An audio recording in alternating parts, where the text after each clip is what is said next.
नमस्कार, मैं डॉक्टर ज्योत्सना सिंह राजावत ग्वालियर मध्य प्रदेश से आज यहाँ पर पथगामिनी के पेज पर मुझे आमंत्रित किया है माननीय संपादिका आदरणीय मंजुला श्रीवास्तव जी ने। मैं उनको प्रणाम करती हूँ और इस चीज़ के लिए मैं बहुत आभारी हूँ कि मैम ने मुझे एकल कहानी वाचन के लिए आमंत्रित किया है। निसंदेह मेरे लिए बड़े ही सौभाग्य की बात है और मेरे लिए एक सुखद अवसर भी है कि मुझे यहाँ पर आमंत्रित किया है। यहाँ विजय तिवारी भाई साहब जी बैठे हुए हैं, मैं उनको प्रणाम करती हूँ बड़े आदर के साथ। उन्होंने इस मंच से मुझे रूबरू कराया है और मंजुला श्रीवास्तव जी की बहुत आभारी हूँ कि आपने मुझे मंच प्रदान किया है। आज यहाँ कहानियों का पिटारा, जैसा कि बताया कि कहानियों का पिटारा लेकर मैं यहाँ आई हूँ और 1 घंटे आपको लगातार कहानियां सुनाऊंगी।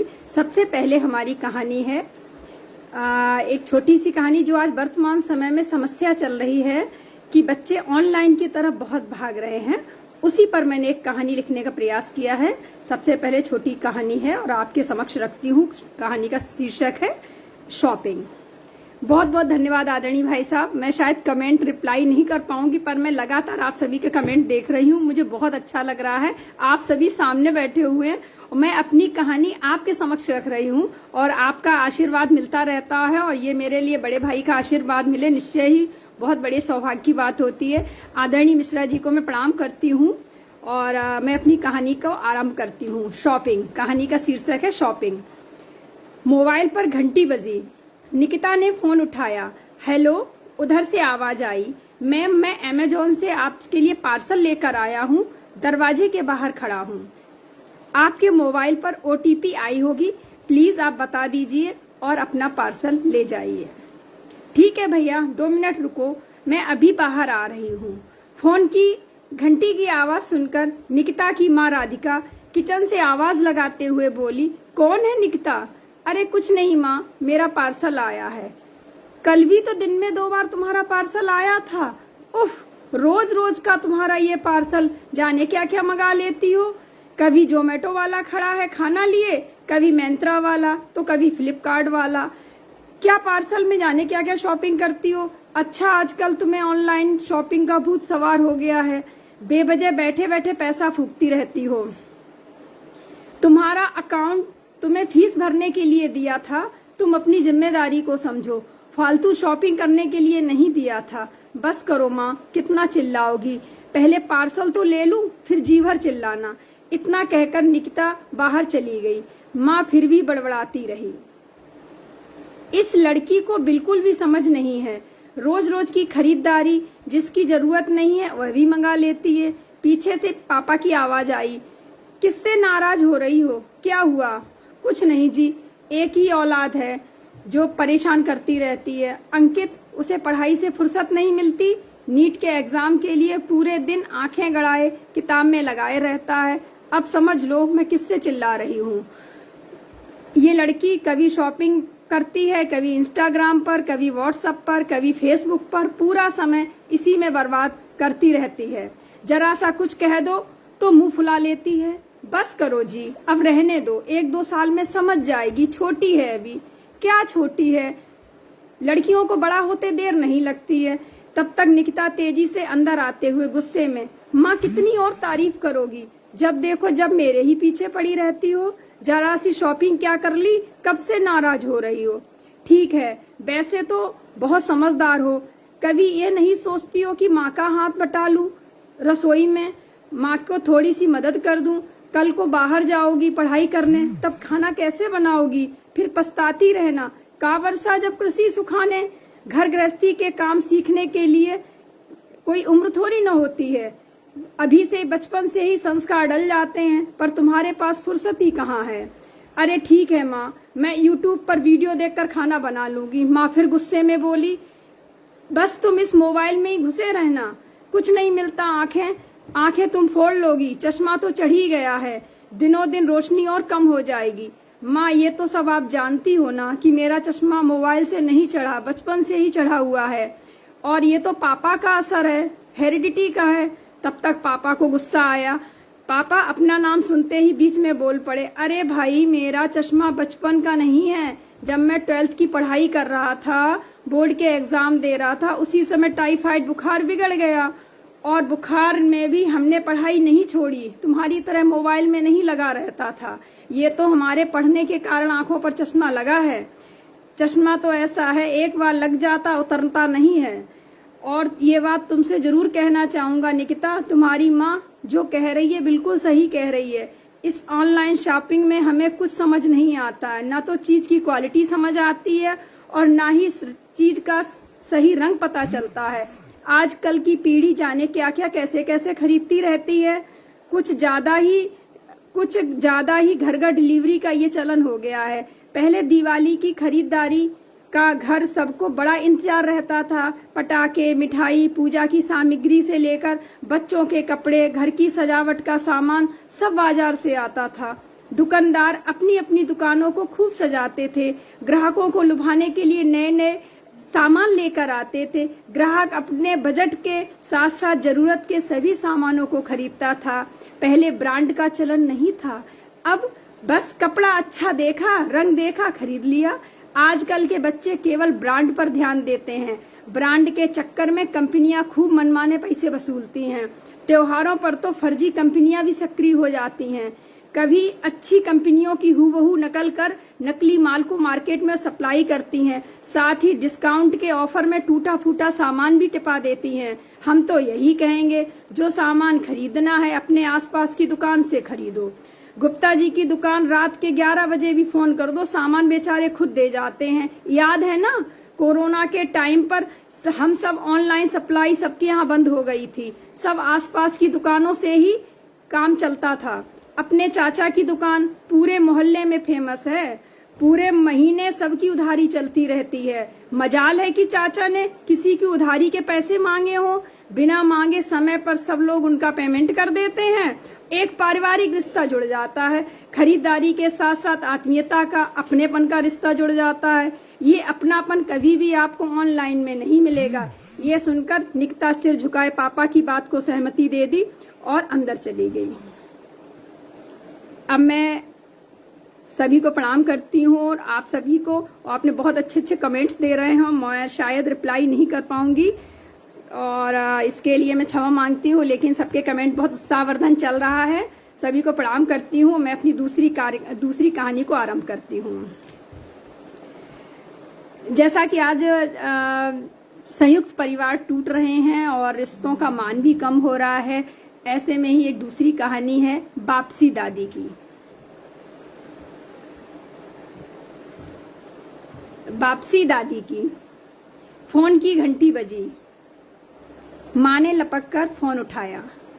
शिव बेटा, कैसे हो? एकदम ठीक हूँ माँ, और आप सब कैसे हो? हम भी अच्छे हैं बेटा, बस इंतजार है आपके आने का।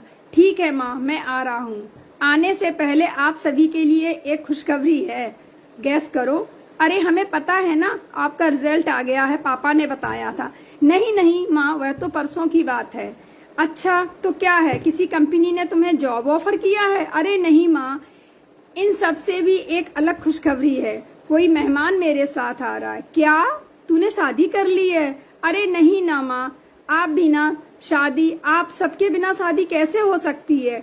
ठीक है, बहुत हो गया, आप जल्दी बताओ, पहेलियां मत बुझाओ, मेरी धड़कन तेज हो रही है।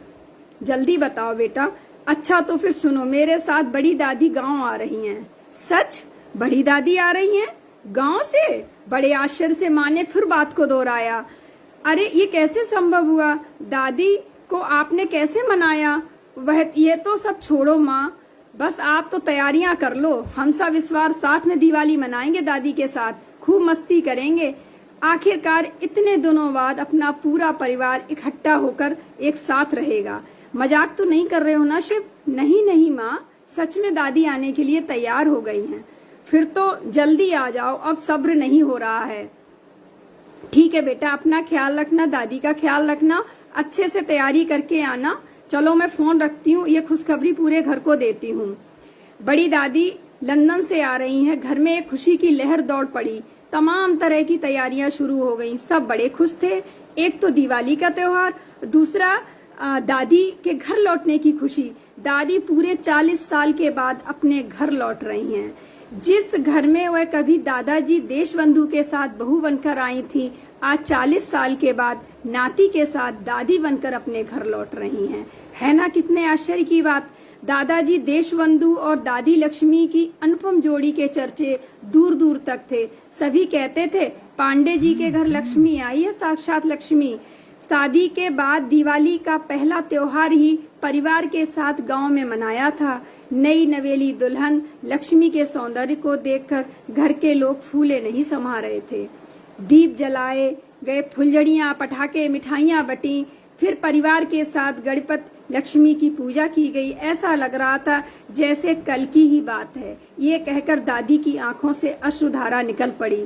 रुंधे गले से बोली, इसके बाद तुम्हारे दादाजी ने घर छोड़ दिया। घर वालों ने बड़े अनमने मन से हमें यहाँ लंदन भेजा। घर में पढ़ाई का बहुत अच्छा माहौल नहीं था। केवल दादाजी के पढ़ने में बहुत अच्छे थे, इसीलिए उन्हें वजीफा मिलता था। खुद की मेहनत और लगन से बैरिस्टर की पढ़ाई के लिए लंदन जाने के लिए घर वालों को मनाया। पढ़ाई पूरी करने के बाद दादाजी ने वहीं प्रैक्टिस शुरू कर दी। अच्छी खासी पहचान बन गई। वकालत में खूब नाम कमाया। एक बड़ी सी लाइब्रेरी बनाई। अपना पूरा समय दादाजी उसी में बिताते थे। पर अपने लंदन में रहकर अपने घर के परिवार के वह संस्कार कभी नहीं भूले। गांव में सबका ख्याल रखना, आए दिन चर्चा करना, सबसे बातचीत करना, जब भी वक्त मिलता फोन करते, पूजा पाठ करते, मंत्र जाप करते और माताजी पिताजी की तस्वीर के पैर छूकर वो जब भी बाहर निकलते पैर छूकर निकलते।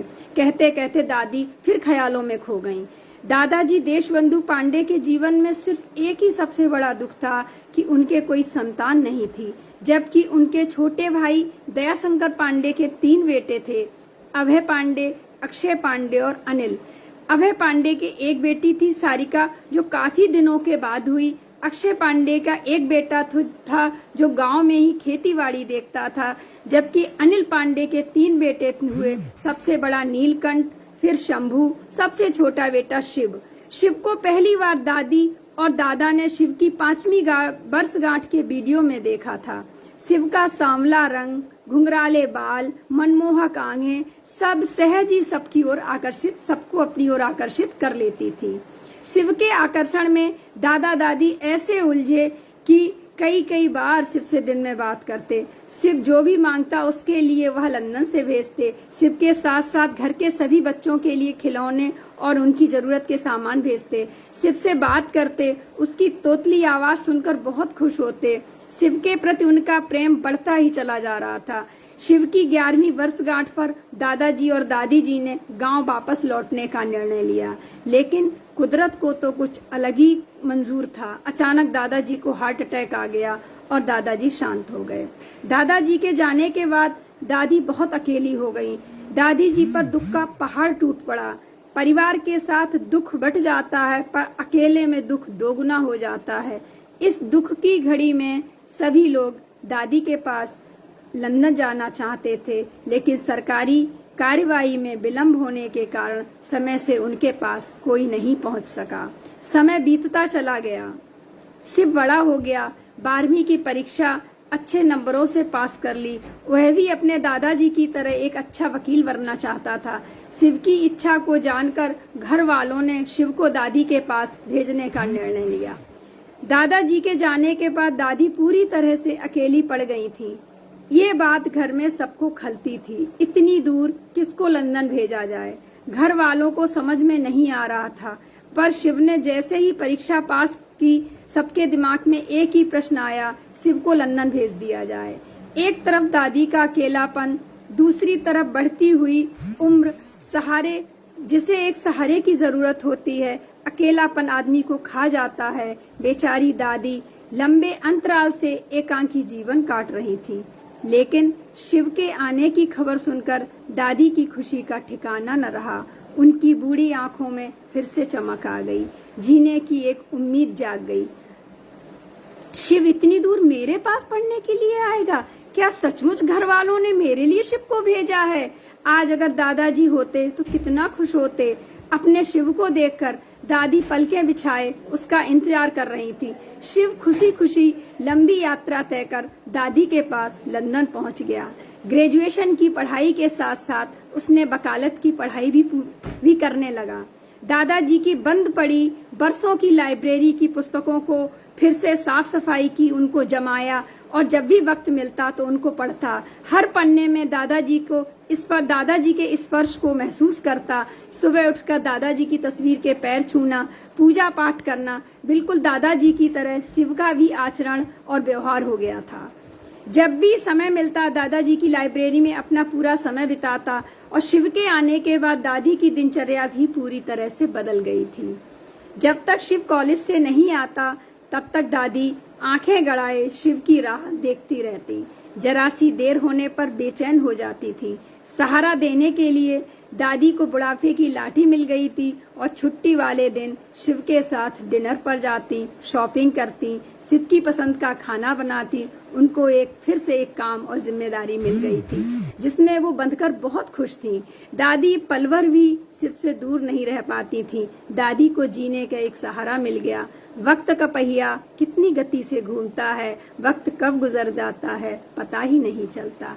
देखते देखते कब 5 वर्ष पूरे हो गए। शिव की डिग्री शिव के हाथ में आ गई। शिव ने अपनी डिग्री दादी को थमाई और दादी की आंखों में आंसू छलछला आए। शिव, क्या हुआ दादी, आप रो रही हो? क्यों? कुछ नहीं, बस ऐसे ही। बताओ ना दादी, प्लीज, आखिर आपको क्या हुआ? दादी रुंधे गले स्वर में बोली, अब तुम घर लौट जाओगे, मेरा फिर अकेलापन मुझे काटने को दौड़ेगा। कहकर दादी चुप हो गई। अकेलापन? कैसा अकेलापन दादी? आप तो हमारे साथ गांव चल रही हो। अरे नहीं बेटा, आप जाओ, हम कहाँ जाएंगे। पूरी जिंदगी तो यहाँ अकेले गुजार ली, अब 2-4 सांसें और बची हैं, वह भी निकल जाएंगी। दादी, कैसी बात कर रही हो? हम अकेले गांव नहीं जा रहे हैं, आप भी मेरे साथ चल रही हो। हम आपके बिना नहीं जा सकते। नहीं बेटा, आप घर जाओ, माँ पिताजी सब आपका इंतजार कर रहे होंगे। आपको पूरे 5 साल हो गए, उन्होंने कब से आपको नहीं देखा। आखिर उनका भी तो मन हो रहा होगा आपको देखने का। हाँ तो ठीक है ना दादी, आपको भी तो देखने के लिए वो लोग कब से तरस रहे हैं। मेरे साथ चलना होगा, हम आपको अब यहाँ अकेले नहीं छोड़ सकते हैं। यहाँ घर की हर चीज में मेरी दादाजी की यादें हैं, इनसे दूर अब मैं कैसे जाऊंगी। अरे दादी, आप भी ना, दादाजी के बचपन की यादें छोड़कर गांव से आप यहाँ चली आई। अब हमारे साथ यहाँ से चलना होगा। हम दादाजी की उन सारी चीजों को अपने साथ ले चलेंगे जिनमें उनकी यादें हैं। सब आपसे मिलने के लिए बेचैन हैं। आप हमारे साथ हमेशा के लिए अपने घर वापस चलोगी। आखिरकार दादी जी को शिव की बात माननी पड़ी। बाल हटके आगे दादी ने अपने घुटने टेक दिए। दादी और शिव के आने की खबर मिलते ही पिताजी और चाचा जी एयरपोर्ट पर पहुंच गए। दादी बहुत खुश थी। घर के लोग दादी से मिलने के लिए उत्सुक थे। बरसों बाद परदेश से कोई अपने घर लौटा।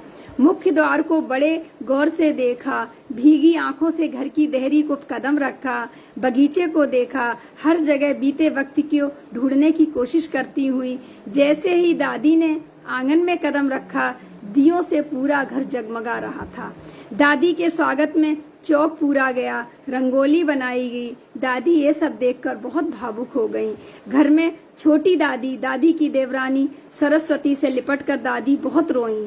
सभी अपनों को पहली बार दादी देख रही थी। घर की बहुओं ने एक एक कर दादी से गले लगकर उनका आशीर्वाद लिया। छोटी दादी, जीजी, ऐसा लग रहा है जैसे घर में दीवारी आ गई है। शिव, हाँ सही कह रही हो दादी माँ, आज तो घर में 2 दादियां हैं, एक लक्ष्मी दादी और दूसरी सरस्वती दादी। शिव ने सबके पैर छुए, सभी से आशीर्वाद लिया, कहा तुम्हारी वजह से ही असंभव संभव हो सका है। आज परिवार को इकट्ठा करने का काम तुमने किया। शिव कल्याणमयी होता है, सच में तुमने कल्याण का काम किया है, परिवार के लिए बहुत बड़ा काम किया है। आज घर धन्य हो गया। ईश्वर की साक्षात कृपा हम सब पर बनी हुई है, तभी यह शुभ अवसर आया है। सभी बहुओं ने दादी के पैर धोए, आरती उतारी, जलपान कराया। फिर छोटी दादी ने कहा, चलो जीजी, अब बहुत थक गई होगी, तनक आराम कर लो। शिव नहा धोकर आ रहा है, फिर सब साथ में आराम से खाना खाएंगे। आज तो इतने सारे व्यंजन, पूरी, सब्जी, कचौरी, हलवा, रायता, पापड़, इतनी अच्छी देसी पकवानों की खुशबू आ रही थी, मानो साक्षात अन्नपूर्णा रसोई में विराजमान हो। इतने खुशबूदार पकवानों ने सबकी भूख बढ़ा दी, सबके पेट में चूहे दौड़ने लगे। सभी ने दादी के साथ मिलकर खाना खाया। दादी बार बार एक ही बात दोहरा रही, हमें तो उम्मीद ही नहीं थी कि हम वापस आ सकेंगे। ये तो शिव की जिद और तुम लोगों का प्यार है जो मुझे यहाँ तक ले आया। पहले जब भी आने का सोचा कभी इच्छा पूरी नहीं हुई, अब तो आने की उम्मीद ही नहीं बची थी कभी अपनों के बीच में इस तरह आने को मिलेगा। हम सब ईश्वर के हाथों की कठपुतली हैं।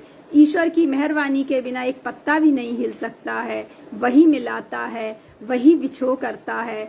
परिवर्तन प्रकृति का नियम है, कभी रात तो कभी दिन, कभी अंधेरा तो कभी उजाला, अनवरत चलता रहता है। देर रात तक सभी दादी के साथ खूब बतियाते रहे।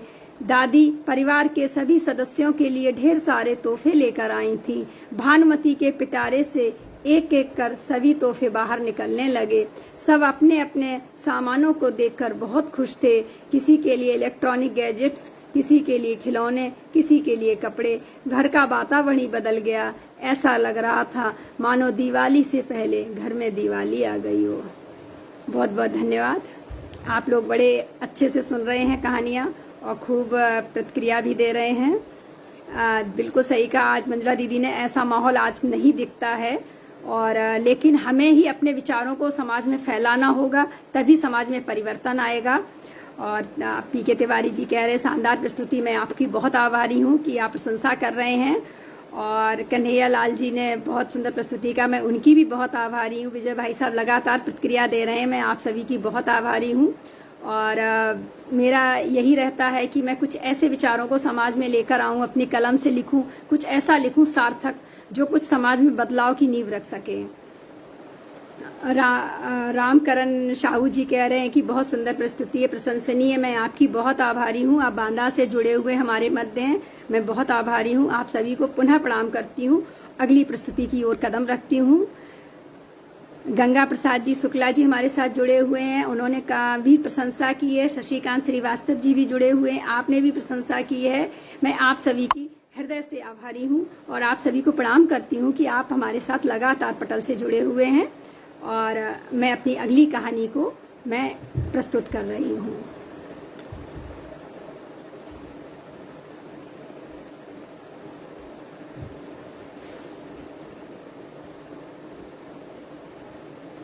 मुझे शेयर वीडियो का ऑप्शन तो नहीं दिख रहा है, कैसे शेयर होगी वीडियो शायद।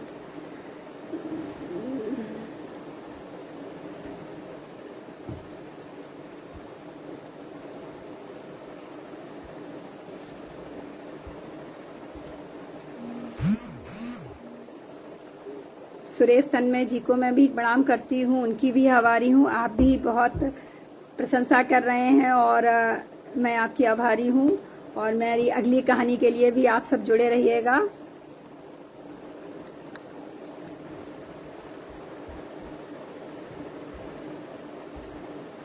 ये कहानी है मोहन। एक बिगड़े हुए बच्चे की कहानी है कि घर के परिवार के संस्कार कितने भी अच्छे हों, लेकिन फिर भी जो औलाद बिगड़ी होती है उसको संभालना बहुत मुश्किल होता है।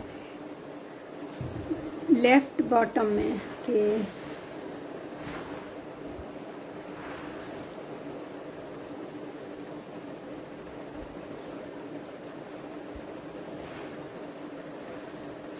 थैंक यू भाई साहब, मुझे समझ आ गया, मैंने शायद उसको शेयर कर दिया है।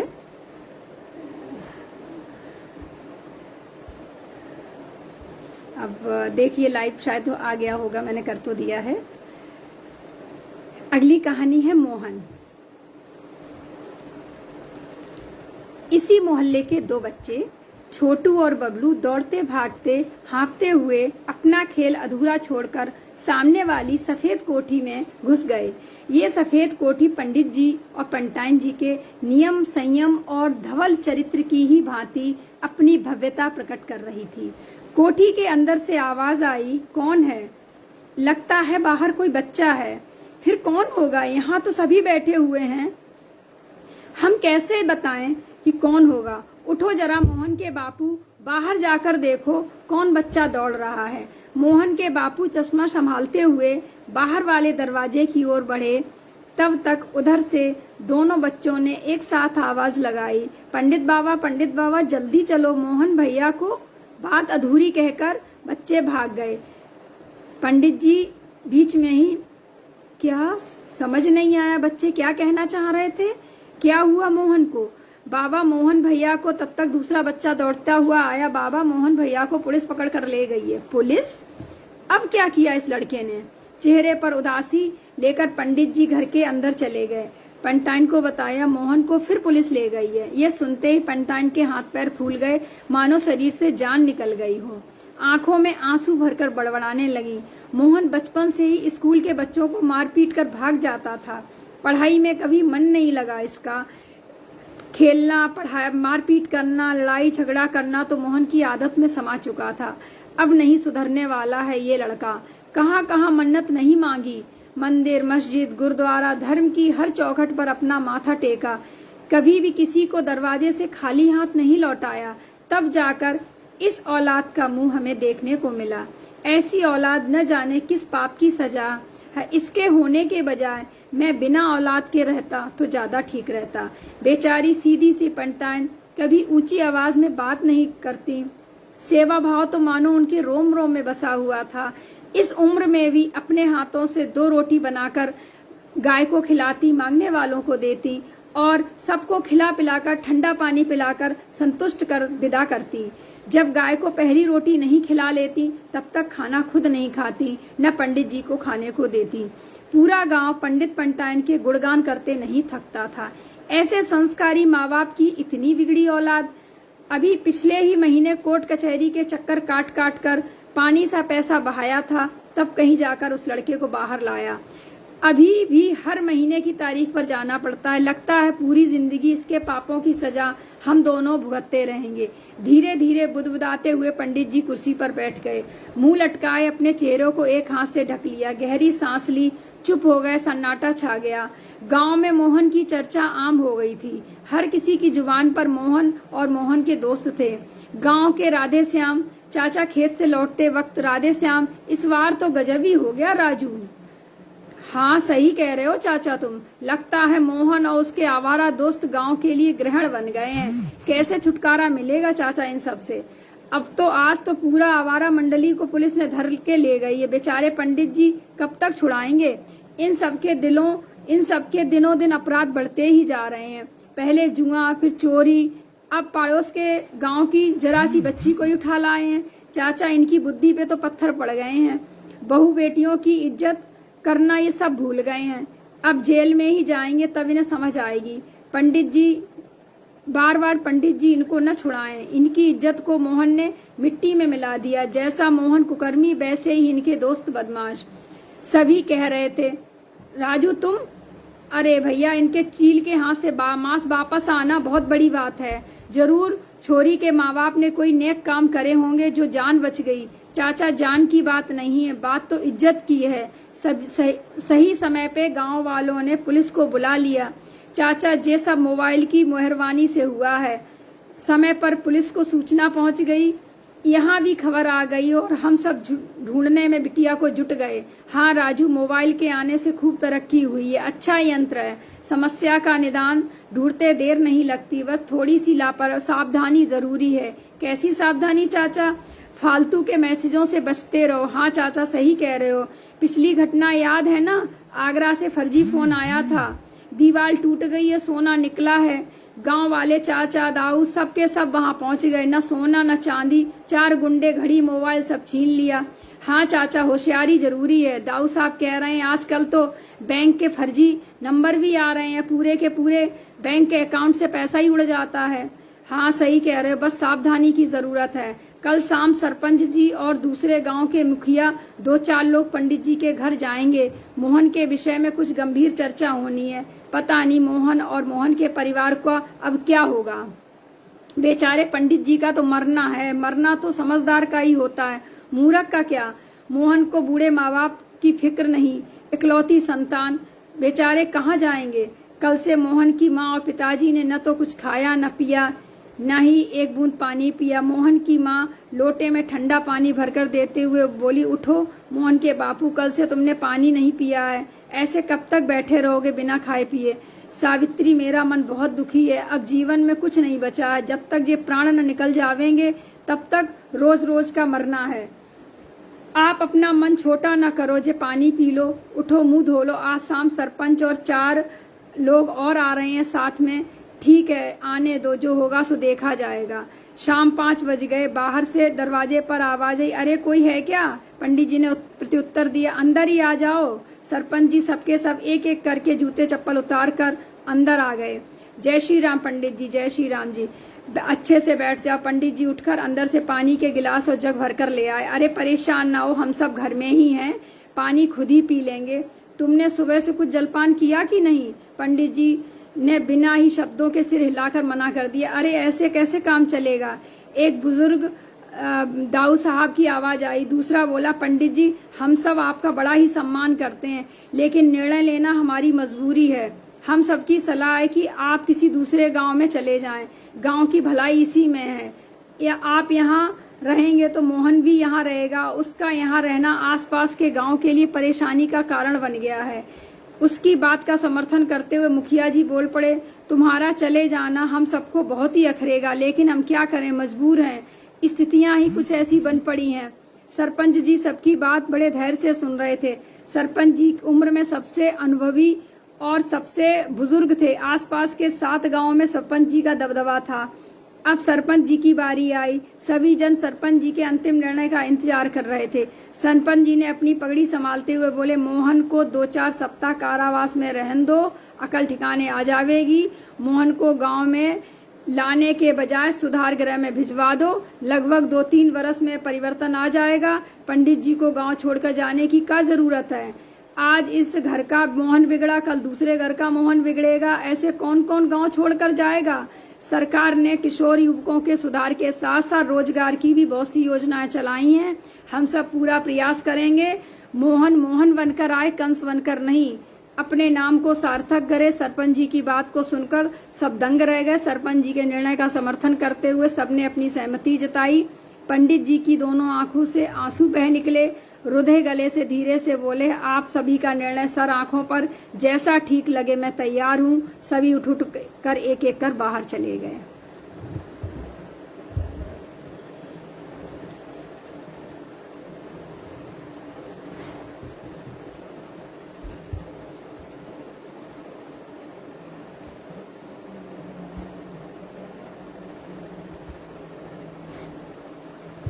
अब शायद वीडियो लाइव हो गया होगा दीदी, हमें ऐसा लग रहा है।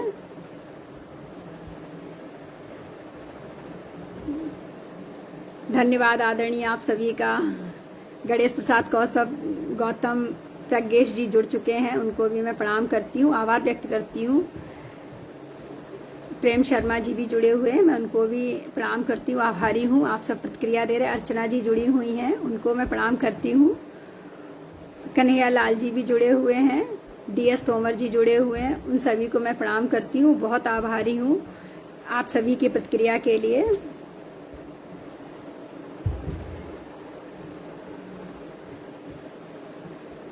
अब मैं अपनी अगली कहानी की ओर चल रही हूँ।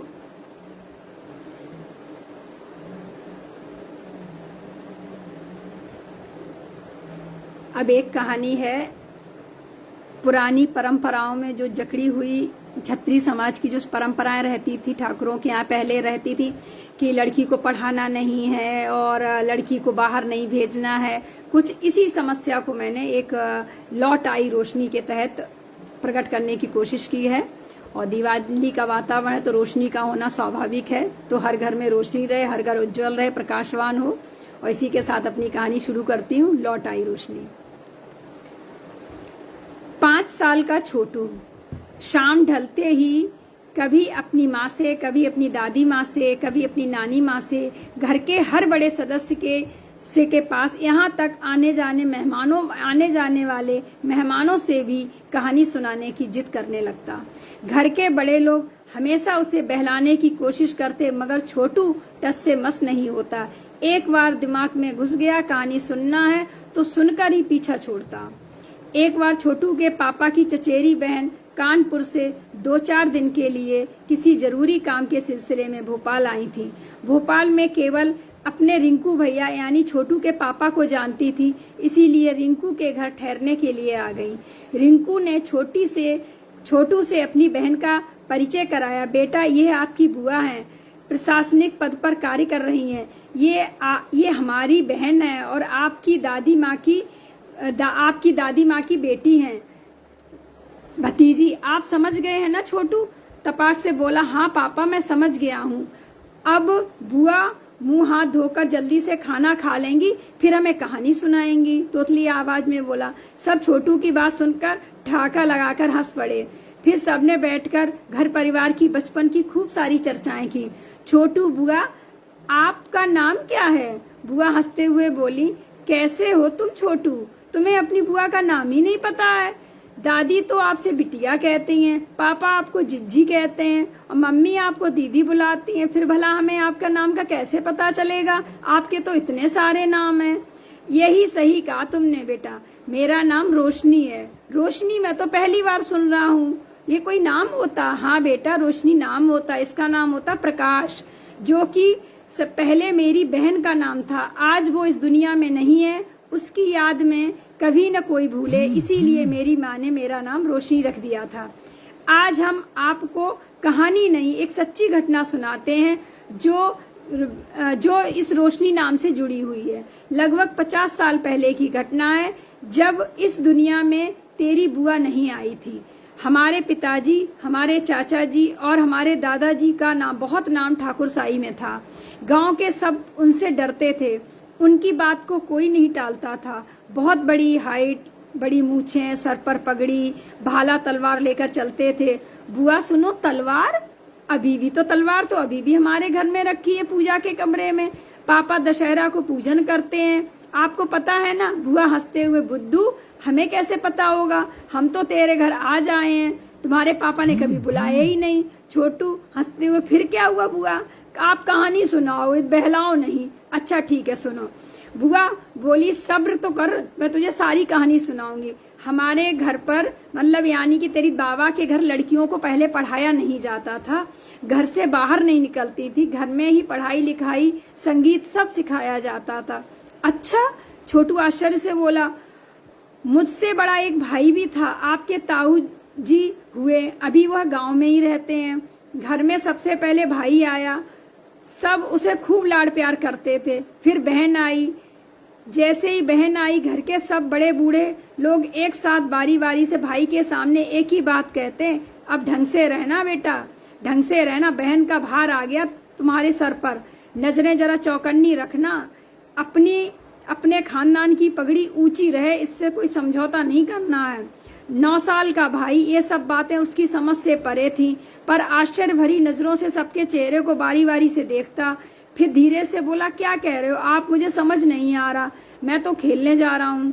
दादी माँ ने भाई नील का हाथ पकड़कर जबरदस्ती अपने ऊपर खींचते हुए कहा, बेटा गोद में बैठ, मैं तुम्हें समझाती हूँ। आपको हम सब क्या समझाना चाह रहे हैं, क्या कह रहे हैं? आपके दादा साहब जो जल्दी जल्दी बताओ दादी, मुझे खेलने जाना, मुझे देर हो रही है। अरे सुन ना, देखो बेटा, आप सबसे बड़े हो, आपकी बहन आपसे 5 साल छोटी है, उसका ख्याल रखना। कभी किसी बाहरी लड़कों के साथ हंसी मजाक ना करे, कभी किसी के साथ खेलने ना जाए, बस आपके साथ और अपनी सहेलियों के साथ रहे, इतना ध्यान रखना। नील ने बड़ी जिज्ञासा के साथ पूछा, अगर रोशनी दोस्तों के साथ बाहर खेलेगी तो क्या होगा? नील इतना ही कह पाया था कि दादाजी बीच में बात काटते हुए बड़े गुस्से में बोले, हमारी बनी बनाई इज्जत मिट्टी में मिल जाएगी, हमारे खानदान की पगड़ी उछलकर नीचे गिर जाएगी। नील दादा की बात सुनकर सहम गया, फिर दादी से धीरे से बोला, अब कल आपकी बातें बाद की बातें आपकी कल सुनूंगा। इतना कहकर भाग गया। नील भाई का दाखिला कराने के लिए दादी एवं दादाजी खुद चलकर गए। शिक्षकों को सख्त हिदायत दे के आए कि हमारे छोटे कुंवर साहब को कोई परेशानी नहीं होनी चाहिए, वरना हम तुम्हारी पाठशाला को बंद करवा देंगे। हेडमास्टर हाथ जोड़कर बोले, हुकुम, आप चिंता न करें, हम छोटे कुंवर साहब का पूरा ख्याल रखेंगे। तब कहीं जाकर सभी लोग निश्चिंत हुए। बात ये उस समय की है जब घर की महिलाएं बाहर नहीं निकलती थी। उन्हें काम करने के लिए घर की मशीन समझा जाता था। महिलाओं की हर छोटी बड़ी बात पुरुषों की सहमति पर ही निर्भर हुआ करती थी। हमारी माँ बहुत सीधी सादी थी, पिताजी से कुछ न कहती। अब बहन भी 4 साल की हो गई, उसका भी एडमिशन होना था। बड़ी माँ ने यानी दादी से कहा, माँ रोशनी अब 4 साल की हो गई, उसकी पढ़ाई लिखाई के लिए घर पर ही कोई इंतजाम हो जाए तो अच्छा है। दादी ने माँ की बात को सुना और अभी रोशनी छोटी है, नील के साथ चली जाया करेगी, पाठशाला बगल में ही है, उसका दाखिला करा देंगे। दादी माँ ने बहन रोशनी का एडमिशन भी उसी स्कूल में करा दिया जहाँ नील का एडमिशन था। जहाँ घर के पुरुषों ने बहुत विरोध किया, रोशनी नहीं पढ़ेगी, पर दादी माँ के आगे किसी की एक न चली। सबके सब चुप हो गए। दादी ने सख्त हिदायत दे दी, रोशनी की पढ़ाई लिखाई में कोई रुकावट न बने, बेहतर होगा हमारी रोशनी घर में पढ़ लिख कर रोशनी बिखराएगी। दोनों भाई बहन साथ साथ स्कूल जाने लगे। नील और रोशनी का बहुत ख्याल रखता, अपने साथ खाना खिलाना, मुंह पोंछना, कभी कभार उसका बैग टांग कर अपने साथ ले जाना। छोटू अपलक कहानी सुनता जा रहा था, कहानी में पूरी तरह डूब चुका था। छोटे के साथ साथ घर में बाकी सब सदस्य भी बड़ी तल्लीनता के साथ घटनाक्रम को सुनते जा रहे थे। एक दिन कुछ ऐसी अनहोनी हुई, किसी ने कल्पना भी नहीं की। ऐसी घटित हो रही थी घटना। रोज रोज की भांति नील और रोशनी दोनों साथ स्कूल गए, साथ में खाना खाया। फिर नील अपनी कक्षा में पढ़ने चला गया, रोशनी अपनी कक्षा में बैठ गई। थोड़ी देर बाद रोशनी की कक्षा के मास्टर जी को शहर से बाहर जाना पड़ा, इसलिए कक्षा को अधूरा ही छोड़ा। बच्चों को समझाते हुए शांति से पढ़ाई करना, बाहर न घूमना, जब घंटी बजे तभी तुम कक्षा से बाहर जाना। मास्टर जी हिदायत देकर चले गए। सभी ने उनकी सुनकर सिर हिला दिया। मास्टर जी के जाते ही सभी बच्चे अपनी मन मर्जी से खेल खेलने लगे। रोशनी भी कक्षा से बाहर लड़कों के साथ खेल खेलने में व्यस्त हो गई। तभी नील की कक्षा समाप्त हुई। रोशनी को देखते हुए क्लासरूम के बाहर आया, दौड़कर ढूंढने लगा। अचानक उसका ध्यान उस ओर गया जहां रोशनी दोस्तों के साथ खेल रही थी। ये सब देखकर नील का चेहरा गुस्से से तमतमा गया। दादाजी की बात बार बार कानों में गूंजने लगी, अपनी पगड़ी का ख्याल रखना, नजर चौकन्नी रखना।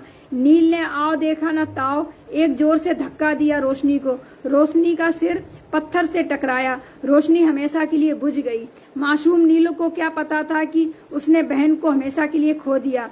सब बच्चे चिल्लाने लगे, नील ने अपनी बहन को पटक दिया, बहन को पटक दिया। मगर नील ने सब कुछ अनसुना कर बहन को खींचते हुए घर ले आया। लो दादाजी कहाँ हो? माँ आ जाओ। पिताजी कहाँ हो? देखो हमने नील को धक्का दिया है। तब से वह चुप है, कुछ नहीं बोल रही है। सब दौड़ दौड़ कर आ गए। क्या हुआ बेटा? माँ ने पूछा। देखो माँ रोशनी को। दादाजी पिताजी देखो, आपने कहा था किसी के साथ खेलने मत देना, इसका कोई दोस्त न बने, इसका ख्याल रखना। मैंने अपनी आंखों से दूर नहीं जाने दिया। ये किसी दोस्त के साथ खेल रही थी। मुझे बस डर था कि आपकी पगड़ी, पिताजी की पगड़ी नीचे न गिर जाए, इसीलिए मैंने पगड़ी की चिंता करने के लिए चुपचाप बिना बताए लड़कों के साथ ये खेलने चली गई थी, इसीलिए इसको धक्का दे दिया। मुझे गुस्सा आ गई। दोस्तों के साथ कैसे खेलेगी? मैं इसे घर ले आया जबरदस्ती। ये अकल आएगी दादाजी की शान का क्या होगा? माँ जोर जोर से रोने लगी। तूने ये क्या कर दिया? नील आपकी बहन को ही पटक दिया। दादी माँ रोती बिलखती हुई नील के हाथों से रोशनी को छीनकर सीने से चिपटाकर जोर जोर से रोने लगी। मार डाला? तूने अपनी झूठी शान से हमारी नन्ही सी पोती को ही मार डाला। इस घर की रोशनी जलने से पहले ही बुझ गई। सब दादी माँ की बात सुनकर पश्चाताप भर गए। बहुत कुछ बाद में मेरा जन्म हुआ। दादी उदास थी, माँ भी बहुत बेचैन थी। दादाजी ने नर्स से कहा कि जो लड़की हुई है उसे लेकर आए। पश्चाताप के आंसू भरकर बोले, माफ कर दो रोशनी, अब तुम मुझे छोड़कर कभी मत जाना। अब तुम्हें मैं फिर से पढ़ाऊंगा लिखाऊंगा। एक बार मेरे घर की रोशनी बुझ चुकी है, दोबारा इस रोशनी को अब नहीं बुझने दूंगा। और अब सुनो बिटिया, मैंने अपनी पगड़ी पहनना भी छोड़ दिया है। अब हमें हमारे जीवन को, हमारे घर को रोशनी से इतना भर दो। दादाजी की सारी बातें सुनकर दादी माँ और माँ के चेहरे पर फिर से मुस्कान भर आई। और अब देखो बेटा, तुम्हारी बुआ ये रोशनी तुम्हारे सामने बैठी हुई है।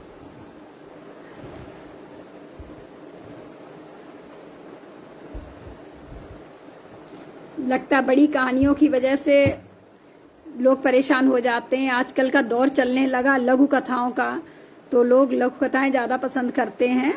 और लेकिन सार और इसमें कथानक में जो कथोपकथन ये सब होता है, जो बड़ी कहानियों में होता है, वो छोटी कहानियों में नहीं मिलता है। और समय भी 1 घंटे का है, तो बड़ी कहानियाँ और छोटी कहानियाँ, स्वाभाविक है कि छोटी कहानियाँ उतना प्रभाव नहीं डालती जितना बड़ी कहानियाँ रहती। इसीलिए मैंने चयन बड़ी कहानियों का किया है। और समय भी अब अपनी ओर चला रहा है, इसलिए मैं एक छोटी सी कहानी और आप सभी के सामने रखूंगी।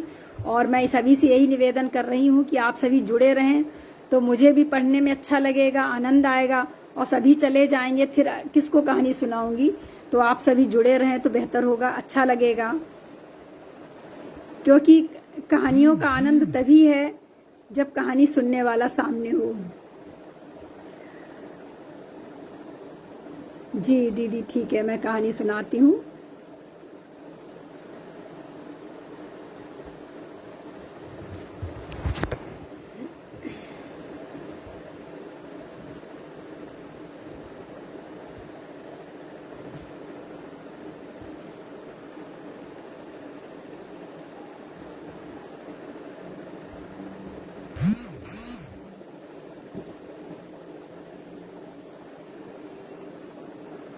एक कहानी है रकम।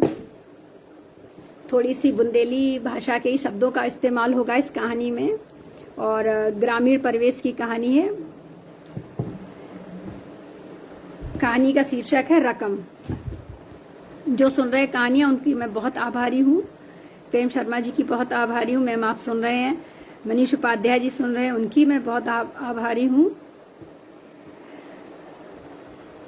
रकम कहानी है। ओ राधा की अम्मा, तुम मोड़ा मोड़न को कलेऊ कराए दो, फिर संग चलो हार पे। अरे रुको कछु खाए तो लियो, फिर देख चले हमहू खाएवे को कतई जी नाही है। ये बुंदेली भाषा का प्रयोग है, थोड़ा सा ग्रामीण शब्द हैं, थोड़ा सा गौर से आप लोग सुनिएगा, अच्छा लगेगा।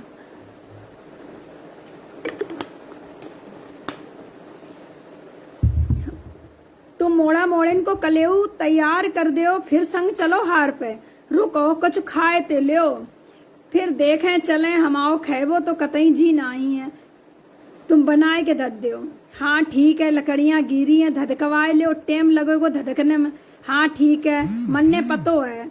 सुनो ज्यादा देर हो रही है तो तुम कड़ जाओ, हम कलेऊ लेवाए आएंगे। अरे काहे की देर, संग चलो तनक रुक जाए। कल रात खूब पानी गिरो, जाने भाव होए वो खेत में जाने का भाव होगो। खड़ी फसल फिर न बैठ जाए, मारो तो जी घबराए रहो है। पता नहीं का होगा, हमारी तो किस्मत ही खराब है। जब से बटाई पे खेत लगे हैं तब से पूरी फसल घर नहीं आ पाई है। पहले फसल पर आएवे को भाई ओरे गिर गए, पकी पकाई फसल बैठ गई। नुकसान कछू न हाथ लग पाओ। कहाँ से किसान की फीस भरे। किसान तो छोड़ो, राधा सयानी हो रही है। लड़का देखवे जहाँ जाओ 1,50,000 से नीचे बात नहीं करता है।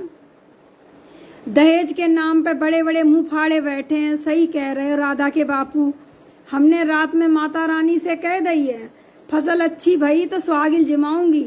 हमारी मोड़न को अच्छो सो घर मिल जाए, मोड़ी के भाग्य ते फसल घर आ जाए। भगवान अब तुम ही सब संभरियो, हम तो हार गए हैं, जाने काजा किस्मत में लिखवाए के लाए हैं। जी छोटो न करो राधा की अम्मा, हम पूरो जोर दिखाएंगे फसल के लान में। हम सोच रहे हैं किसना की पढ़ाई छुड़वाए दें, जमींदार को किसना को दे दें, बदले में जो पैसा मिले बातें मोड़ी को बिहार रचा देंगे। तुम जो का कह रही हो, अरे तुम किसना को जमींदार को दे दें, यही तो कह रहे हैं। अरे बहुत जुर्म करत, 2 टाइम न तो रोटी देवो, चैन से रात को न सोन देगो, बदले में काम जीवर करवाएगो, हम कतई न देंगे। तुम चाहे कछू कहो किसना के बापू, गांव में जमींदार की कहानी सब जानत है, तुम अनजान काय बने फिर रहे हो। और का करें, हमारी तो समझ नहीं आ रही है। मोड़ी को कवलो घर बिठाए के रखेंगे, बस साल भर की बात और है। कबहू तो दिन फिरेंगे, धीरज धल्ले रो ना, बंधी रकम मिल जाएगी, मोड़ी के हाथ पीरे हो जावेंगे, यही तसल्ली कर ले। रोज रोज की मजदूरी से का होता है, मिट्टी के चूल्हे में गीली लकड़ियां धधक रही थी, धुआं छोड़ रही थी। राधा की अम्मा की आंखों से बहते हुए आंसू धुएं में तब्दील होते जा रहे थे। पानी फिर से तेज बरसने लगा। उन्होंने निर्णय कर लिया कि अपने बच्चे को जमींदार के यहाँ किराए पर दे देंगे, जमींदार के यहाँ जब साल भर के लिए दे देंगे और उससे ही अपनी बेटी का ब्याह रचाएंगे। ये हमारी गरीबी और हमारी समाज की वास्तविकता है जो आज भी है, और निश्चय ही हम इससे कहीं न कहीं इससे बहुत दूर हैं, समझ नहीं पाते गरीबों की झुग्गियों में क्या हो रहा है, कितनी तकलीफों से गुजर रहे हैं। उसी पर एक कलम लिखने का प्रयास किया। आज भी शोषण की परंपरा है, आज जमींदारी नहीं है, लेकिन आज भी गरीब व्यक्ति मजबूर आज भी है, बेबस आज भी है, लाचार आज भी है। ये सत्य घटना पर लिखी हुई है।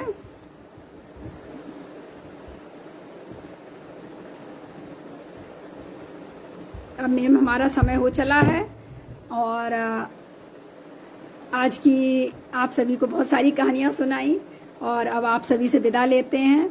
और मंजुला दीदी का फिर से मैं बहुत आभारी हूँ, आपने यहाँ पर मुझे आमंत्रित किया है, और जो हमारे यहाँ जो साथी बैठे हुए हैं उन सब की बहुत आभारी हूँ कि आपने यहाँ पर कहानियों को सुना हमारी और उसकी सराहना की। मैं बहुत आभारी हूँ। पुनः आपसे अगले पटल पर मिलूंगी, तब तक के लिए आप सभी को प्रणाम करती हूँ। नमन। दिवाली की अग्रिम बहुत बहुत शुभकामनाएं आपको। धन्यवाद।